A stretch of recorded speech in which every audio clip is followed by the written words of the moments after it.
ಎಲ್ಲರೂ ಹೇಗಿದ್ದೀರಾ? ಇವತ್ತು ನಾನು ತೊಂಡೆಕಾಯಿ ಸುಕ್ಕ ಮಾಡ್ಕೊಳ್ತಾ ಇದ್ದೇನೆ. ಬನ್ನಿ. ಮೊದಲಿಗೆ ಇಲ್ಲಿ ತೊಂಡೆಕಾಯಿಯನ್ನು ತೊಳೆದಿಟ್ಟು ಕಟ್ ಮಾಡ್ಕೊಳ್ತಾ ಇದ್ದೇನೆ.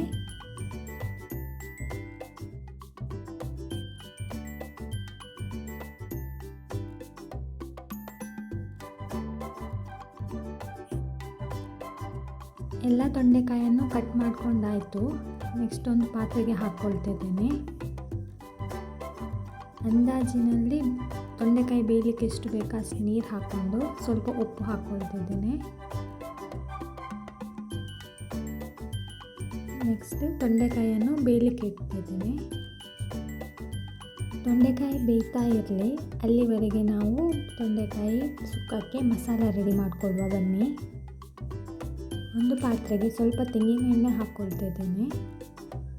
ಎಣ್ಣೆ ಬಿಸಿಯಾದ ಮೇಲೆ ಸ್ವಲ್ಪ ಕಡಲೆಬೇಳೆ, ಸ್ವಲ್ಪ ಜೀರಿಗೆ, ಸ್ವಲ್ಪ 3 ಎಳೆಯಷ್ಟು ಬೆಳ್ಳುಳ್ಳಿಯನ್ನು ಕಟ್ ಮಾಡಿ ಹಾಕ್ಕೊಳ್ತಾ ಇದ್ದೇನೆ.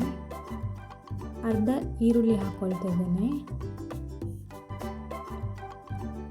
ಸ್ವಲ್ಪ ಕರಿಬೇವು. ಎಲ್ಲವನ್ನು ಚೆನ್ನಾಗಿ ಫ್ರೈ ಮಾಡ್ಕೊಳ್ಬೇಕು. ಕೊನೆಗೆ ಮೆಂತ್ಯ ಕಾಳನ್ನು ಹಾಕ್ಕೊಳ್ತಾ ಇದ್ದೇನೆ. ಇದು ಫ್ರೈ ಆದ ನಂತರ ಅರ್ಧದಷ್ಟನ್ನು ಬೇರೆ ಪಾತ್ರಕ್ಕೆ ಎತ್ತಿಟ್ಕೊಳ್ತಾ ಇದ್ದೇನೆ. ಇದಕ್ಕೇ ಸುಕ್ಕಕ್ಕೆ ಬೇಕಿರೋ ತೆಂಗಿನಕಾಯಿಯನ್ನು ಹಾಕಿ ಹುರ್ಕೊಳ್ತಿದ್ದೇನೆ.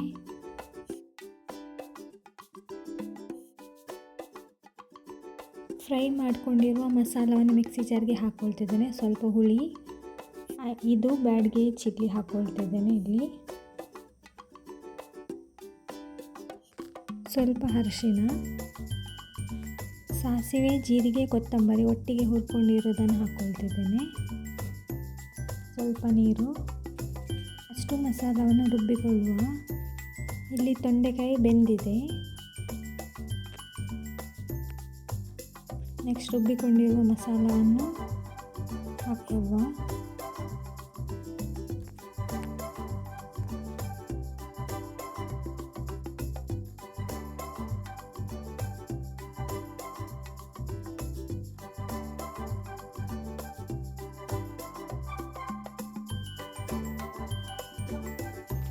ಇದೇ ಮಿಕ್ಸಿ ಜಾರಿಗೆ ಫ್ರೈ ಮಾಡಿರುವ ತೆಂಗಿನ ತುರಿಯನ್ನು ಹಾಕ್ಕೊಂಡು 2 ಸುತ್ತು ಖಾಲಿ ಗ್ರೈಂಡ್ ಮಾಡಿಕೊಳ್ಳುವ.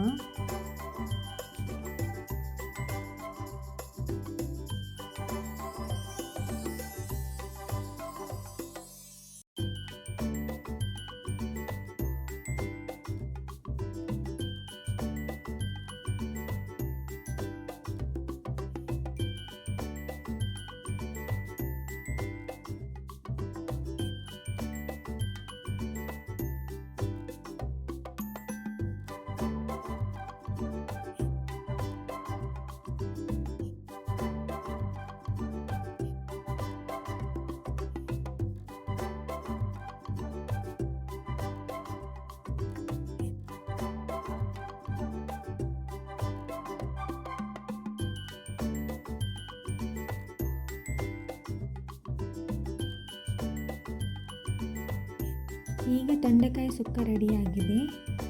ಕೊನೆಗೆ ಸ್ವಲ್ಪ ಕೊತ್ತಂಬರಿ ಸೊಪ್ಪು ಹಾಕ್ಕೊಳ್ತಿದ್ದೇನೆ.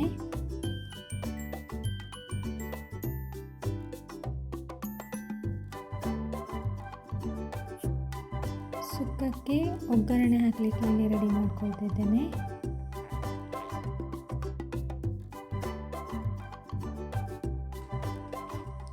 ಒಗ್ಗರಣೆಗೆ ಕೂಡ ನಾನಿಲ್ಲಿ ಕೊಕೊನಟ್ ಆಯಿಲನ್ನು ಯೂಸ್ ಮಾಡ್ಕೊಳ್ತಿದ್ದೇನೆ.